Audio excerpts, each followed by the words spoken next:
like to zero in on this particular story. Ang title po niya, Chinese hackers target Philippine president and steal military data. Some stolen documents related to dispute over South China Sea. Can you confirm that such an attack happened? Well, there are always attempts to do so, and in many instances, for attacks like those, we're able to detect them early on, and when we do so, we are able to secure the database, and we're able to secure the system so that it remains just an attempt and not be able to compromise some of the more sensitive data. In some instances, attacks occur on the public-facing sites. So, example, we have help desks that are open to the public so that the public can regularly report, let's say, their concerns. So those open sites are really designed with minimal security because you want to allow the public to easily communicate with the different government agencies. So in most instances, yun ang unang tina-target ng mga hackers, and we detect it and we respond to it immediately. But as I said, if there are any claims that there were any successful extraction of any data, just show it. Show it. Then we will be able to see whether these claims are actually authentic or not. Other countries also experience the same thing, no? Attacks or claim attacks from different state actors or non-state actors, and claims that there have been breaches on the data. But I'd like to reiterate that so far, what we have seen is that no current information has been compromised. What we've seen so far are old data from many years ago that are being regurgitated or recycled just to make an impression that they were successful in doing so. Sir, last from my end, how are we doing in this cat and mouse game with hackers and scammers? Kasi yun, napapansin natin for a while na nahimik, pero nabuhay na naman ulit yung mga tech scam eh. Yes. Actually, we're going after that. We are acquiring new systems and new equipment to do so because these scammers continually upgrade their game, no? And continually acquire new equipment. So, itong mga scammers dati, they have to depend on the telecoms network. So, they get into the telecoms network in order to do the scams. Now, they've acquired new devices where they do not even have to go into the network. Ang nangyayari niyan, kumbaga parang man in the middle. So, when you open your cell phone, akala ng cellphone mo, kumukonect ka sa cell site ng telco. Yung palang kumukonect ka sa cell site ng hacker. Yung hacker may dalang equipment na nagpapanggap na cell site at doon pumapasok yung number mo. So, nalalaman ngayon ng hacker, etong number na ito active. All they have to do is just they park their car with those equipment. Marami na kami nahuli nun, no? We call it drive-by hacking. They load those equipment in the vehicles and they drive around, and then when they park it outside the building, they park it outside malls. Lalo na nung Christmas, dahil marami nagsha-shopping, they park it outside these malls na maraming tao, and then they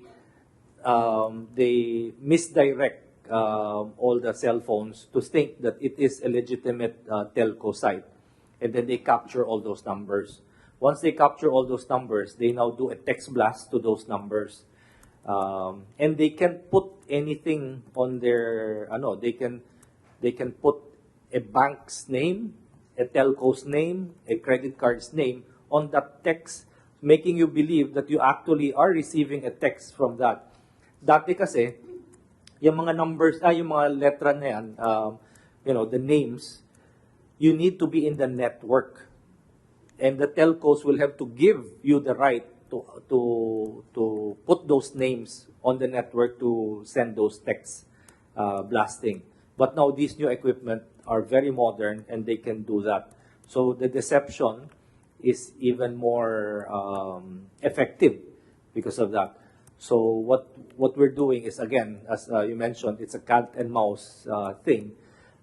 When they're going around and we receive those texts, we have to deploy assets to go around also and try to find them where they are located and intercept them or and eventually capture them.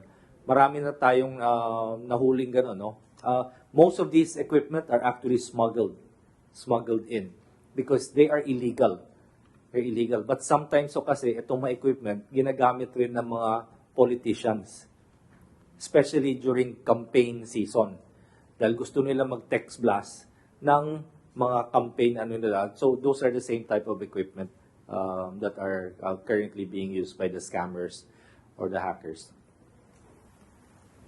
Pia Gutierrez, ABS-CBN. Balik po kay Secretary Bautista. Sir, could you tell us more about yung ways forward na diniscuss ninyo dun sa cabinet meeting on addressing yung mga delays sa implementation ng mga flagship projects? And may directive din po ba si Pangulo tungkol dito? Well, as there are so many issues, no, for us to be able to implement this program, no. One, as I mentioned, is resolution of issues relating to right of way, no. So, ang instruction ng President is to coordinate with all government agencies, no, so that all the issues are resolved, no. In fact, we have organized an interagency committee, no, among certain departments, no, like the PWH, the OJ, no, OSG, no, the SHUD, no, and other government agencies, no, for us to work together to resolve issues about right of way, no? Kasi ito ang isa sa mga pinakamalaking problem ng infrastructure implementation, no? Right of way, no? And sa pamamagitan ng pagtutulungan ng lahat ng mga departments, we should be able to resolve these issues, no? But yung office ng Solicitor General will really help us, especially in pursuing expropriation cases, no, so that we can take possession of those properties that we need so that we can implement our projects, no. Sir, could you give us an idea kung gaano kalaki po yung problema natin on the delays? And meron po ba tayong major infrastructure project na ni-expect po natin na ma-delay because of these problems? Well, as we have discussed, no, may mga resolution naman, no. So we're expecting that even with all these problems, no, we should be able to implement the projects still on time, no. Yun ang objective talaga namin, no, for us to be able to implement this project on the newly established timetable, no? Kasi karamihan dito started during the previous administration, no. There's even project that started during the Aquino administration, and there are still issues that we need to resolve, no? But with all those projects and ways forward plans that we will implement, no, we're expecting that we will be able to resolve these problems and implement the projects still on time, no? Another question po kay Secretary Uy. Sir, some companies have sounded alarm yung sa paggamit po ng mga scammers ng mga text hijacking devices where kahit po yung legitimate number or yung account na pinante-text nila na naha-hijack po ng mga scammers. Are we doing something specifically to address this? Yes, actually, we've been meeting with the telco providers as well as NTC, no, in order to find a solution on how to identify the specific technique that they're using in hijacking it. This is very new. This is a very new methodology that we're seeing today. And the telcos are still analyzing their systems on to see how the equipment is able to do that. We've confiscated some equipment, and we're currently having our technical people analyze those equipment to see how that equipment is operating in order to be able to hijack. What you're referring to is, you have a series of communications coming from legitimate text, and then suddenly there's a text that comes in that conversation, but actually it's not a legitimate text. It's coming from the hacker or the scammer that's able to infiltrate that conversation. So bagong-bago yung equipment na yan at medyo pinag-aaralan pa ng mga experts how it's able to penetrate those conversations. Sir, can we say na yung nangyaring SIM card registration, may epekto pa po ba yun? Well, malaking epekto yung SIM card registration dahil as you would notice, nung naging effective yung SIM card registration, malaking binaba nung mga scammers, no? Dahil naputulan sila ng one main method of scamming. But then they shifted to other methods. And in these methods that they're using now, they are SIM, they do not need SIM. They operate on what we call over-the-top services like Telegram, Viber, or Messenger, which do not require a SIM card. So some of them are using those methodologies. But really, I think the more effective is really to increase our operatives on the ground in order to be deployed in different areas where we will be able to detect these operations, no? Because we know where they operate. They normally operate in crowded areas where they're able to maximize their fraudulent activity. And we're also addressing, so they've resorted to what we call guerrilla tactics na. Dati kasi, ang nangyayari, they're all located in one big building. They operate from that building. So ngayon, dahil marami tayong na-raid at na dismantle ng mga malalaking operations na ganun, naging guerrilla warfare ngayon. They've reduced them into smaller teams, very mobile, they move around, and so we have to respond accordingly and also change our tactics in going after them. So it's really, as my Tokayo said, a cat and mouse thing with these scammers and hackers. Thank you. Eden Santos, Net25. Good morning. Hello. Good morning po, ES. Natalakay din po ba doon sa full cabinet meeting yung about food security? Meron po bang directive si Pangulong Ferdinand Marcos Jr. Since binabanggit po sa mga report na PBBM government tempers to 2024 inflation, well in fact, yung pong presyo ng kamatis ay napakataas po. Ano po yung direktiba ng ating Pangulo pagdating po sa food security?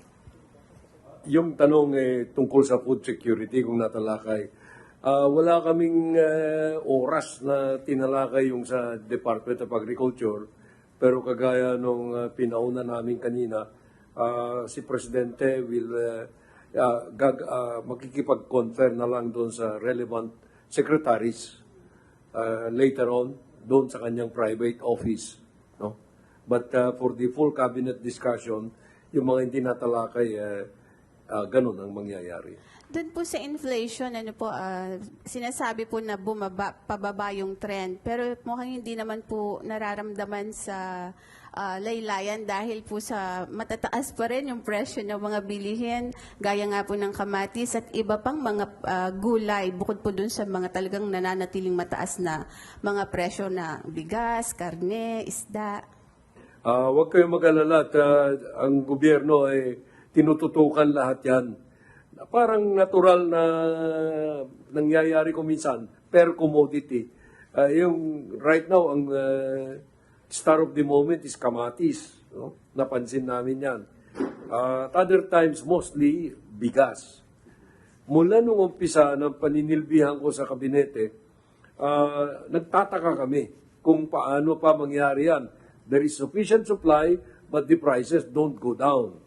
They go up. So we have been very active in prosecuting yung mga hoarders. But that is only one part of the explanation. Merong smuggling. But we are looking at all this. Yung kamatis is local production. Bakit mataas? I was watching the broadcast last night and I wondered why this could happen to us, an agricultural country. Pero huwag kayong mag-alala. The NEDA is very confident that the inflation rate will be very, very low. I just don't know how the respective departments who are responsible for their respective areas will address this issue of bringing down the rate of inflation.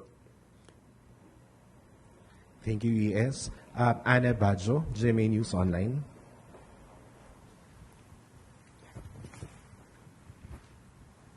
Good afternoon po, sir. Question for ES Bersamin. Sir, other matter lang po. How does the palace view the presence of China's monster ship in our exclusive economic zone, sir? We view it with concern. No, ganito yan. So far, we have been challenging the presence of that monster ship. The Coast Guard, our Coast Guard, has always been very alert in following up yung presence of that monster ship. Pasulpot-sulpot, and it is within our exclusive economic zone.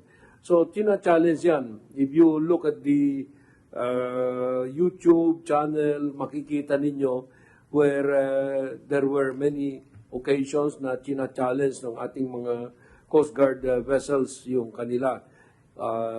Meron ding counter-challenge yung Coast Guard ng China.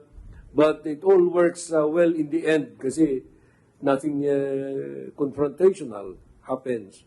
So, maaaring projection ng issue dito. But I'm not going to say anything more because that's a matter of operation, no? Pero sir, nagkaroon na po ba tayo ng high-level mechanism na way para sabihin sa China or i-approach yung China sa presence ng asset nila doon sa area natin? Okay. To answer that question, dalawang bagay ang sasabihin ko. The first one is we have always been issuing protest, the marching, they call that the march.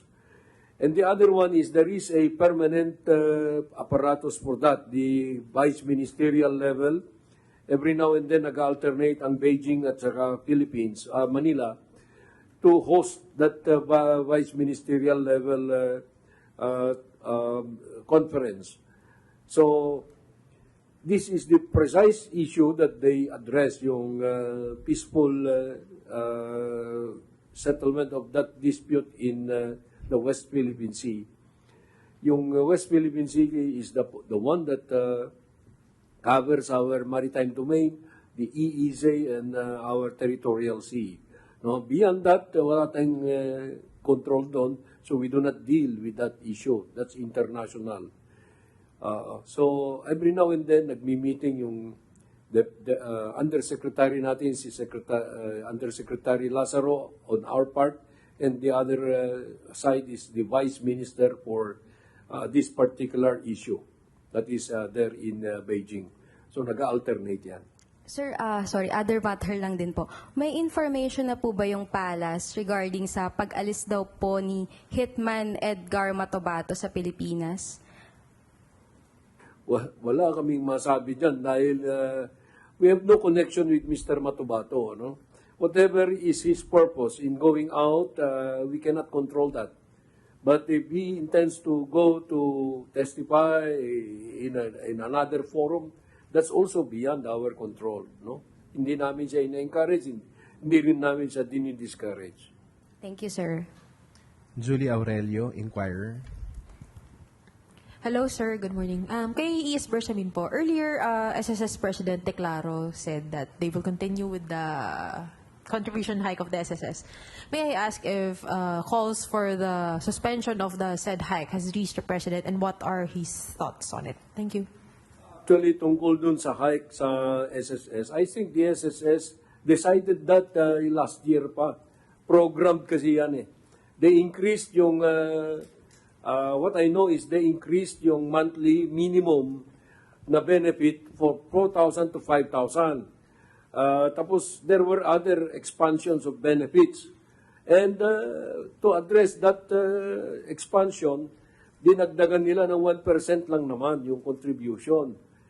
That was long before this call was made. Okay. Now, if your question is, ano ang reaction ng Malacanang tungkol dyan sa call for suspension of the increase by 1%? You must understand kung kanino galing yung call. Kandidato eh. Si Rolly Makasait, who used to be president of SSS. I don't know if that is part of his way of campaigning. Pero we will consider seriously kung that issue ever is brought to us officially. We can understand where that call is being made. So, sir, as of now, there are no official efforts or communication as to the... Wala. Pero ito I want you to understand. Ang mga ganyang increases, they are studied, well studied, based on actuarial considerations. No? Napakahirap na sabihin mo, wag kayong mag-increase. We cannot be that arbitrary. We have to recognize that this SSS has a very respected actuary. Meron silang pag-aaral tungkol dyan. If you always meddle in their management of their affairs where they are very specialized, it will not work. It will not work. It may even be negative ang impact. So pabayaan na natin muna. Palagay ko, maaring yung call na yan is maybe good for next year if it ever will be reviewed. But right now, matagal na nila pinag-aralan yan. In-announce nila long before that call was made. And in fact, these benefits are being expanded now. So why don't we just let that process continue and produce results that were predicted by actuarial studies? Thank you, sir. Another question sana for Secretary Bautista. Sir, you mentioned kanina that you discussed 15 or 16 flagship projects. May we get details as to the status of implementation of those projects and maybe a brief rundown of the specific issues affecting each one, like right of way lang ba, relocation of ISS ba, etc. Kung pwede lang po. Thank you. It took us more than 1 hour to discuss these problems. No? There are so many issues, as I mentioned earlier. No? But, in summary, no? We were able to, ang position namin din is we have taken proactive measures, no? To address its issue, no? And we are working to keep the project on track. No? Kung pag-uusapan natin yan, baka abutin tayo ng another 1 hour. No? But basically, these are normal issues that we encounter when you implement infrastructure projects. No? Right of way, funding, no? Coordination, minsan delay ng mga contractors. No? Sometimes there are technical issues that need to implement redesign, no? Or we need to redesign the project. No? One area that we talked is the realignment of LRT 1 extension to Niog, no? Meron na tayong existing alignment, no? But nagkaroon ng project ng DPWH, nagkaroon sila doon ng isang flyover, no? So, and because of that, I will have to redesign again the project, no? Yan yung mga issues that we need to address, no? But kailangan nga yung coordination with other agencies, no? Also, yung mga funding, we really need that there will be sufficient fund to support the right-of-way acquisition, no? May mga issues din kami pinag-usapan tungkol sa BIR, no? Kasi we have to pay our contractors, or the contractors need to pay mga taxes, VAT, no? And during the time that we buy properties, may mga capital gains tax yan na kailangang bayaran, no? There are some issues that we need to also settle with the BIR, no? There are issues also about registration of titles of lands, no? Yung mga binibili namin na properties, no? So we need to coordinate with LRA, for example, yung land registration administration, no?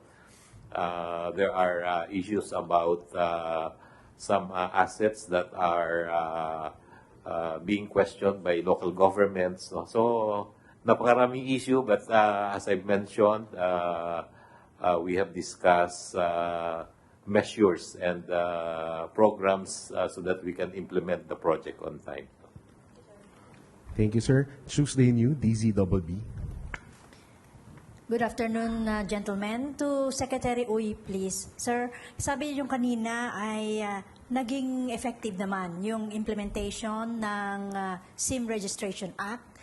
Malaking ibinaba doon sa mga tax scams.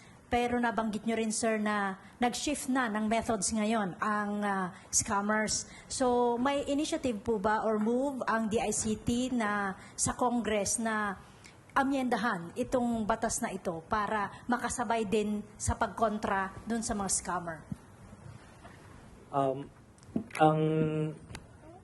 Ang strategy namin ngayon is to do it on the operational level, no? Dahil matagal ang legislative process. At ang nangyayari kasi is napakabilis ng evolution ng mga methodologies on the scammers. So, if we go through that legislation, pagka lumabas na yung batas, nagbago na naman ang methodology nun. So, marami tayong batas na ilalabas na naghahabol, kumbaga, sa teknolohiya. So, what we are actually working on with Congress is to amend the cybercrime law in order to have a more encompassing approach. Like in other countries, what they have legislated is a law against online harm. So, kung ma-address yung online harm, that covers a wide swath, no? Whether it's cybercrime, it's scamming, it's hacking. So long as you conduct activities that will cause harm to others online, then it's covered by that law. So we're trying to consolidate and come up with a more inclusive approach rather than addressing them on a per methodology basis. Kasi yun nga, hindi tayo makakahabol niyan. Pagkalabas ng batas, nagbago na naman yung technology at yung technique ng mga criminals na ito. Thank you, sir. Last question, Ace Romero, Philippine Star. Secretary Bersamin, sa ibang paksa naman po, the allies of former President Rodrigo Duterte are criticizing the reorganization of the National Security Council. Attorney Panelo claims it smacks of bad politics and it's meant to target the Vice President, while Attorney Roque is questioning whether it is a prelude to martial law. Kasi dinanggal daw yung mga Vice President noong time ng unang Marcos admin. What do you say to those criticisms? Wrong bagay, ano? meron ako nabasa na something that reminded me that Panelo, during his time as presidential advisor, was also advocated the exclusion of then Vice President Leni Robredo. No? So he has no moral authority to question the decision of the president. But the second thing that I would like to emphasize here is this. Look at it this way. The National Security Council is an advisory body. And this is an advisory body in relation to the president as the commander-in-chief. So the president has the right as well as the responsibility of seeing to it that whoever advises him is within his fullest trust and confidence. Now, I am not saying that the vice president has already does not anymore deserve to be trusted, but I'm just saying that with the recent developments, it is not going to be good advice or good action on the part of the president to still have her on board. Now, anyway, the president has the absolute power of absolute reorganization, meaning he can choose the people he listens to or he would listen to. So if the National Security Council is supposed to be including members who are trusted by the president, then let it be understood in that light. Wala kaming personalan, but my statement before was the vice president has ceased to be relevant as far as the responsibilities of that membership in the National Security Council is concerned. Secretary, how about the question of Attorney Roque that the president is supposedly, whether the president is considering martial law because of these changes in the NSC? Alam mo kung iniisip mo yan lagi, that's malicious, ano? Because the Constitution is very clear when may a president declare martial law. I don't think it is in the mind of the president right now. What he has in mind is the economic prosperity of the country, the health and welfare of the people, especially those of the lower classes, and the prioritization of his legacy projects. No? The president accepts that as the number one concern. It's not about martial law. It's not about extending himself in power. No, he has no thinking about that. He does not even think in those terms. Malicious talaga si Mr. Harry Roque. Salamat po. Thank you very much, Executive Secretary Bersamin, Secretary Bautista, and Secretary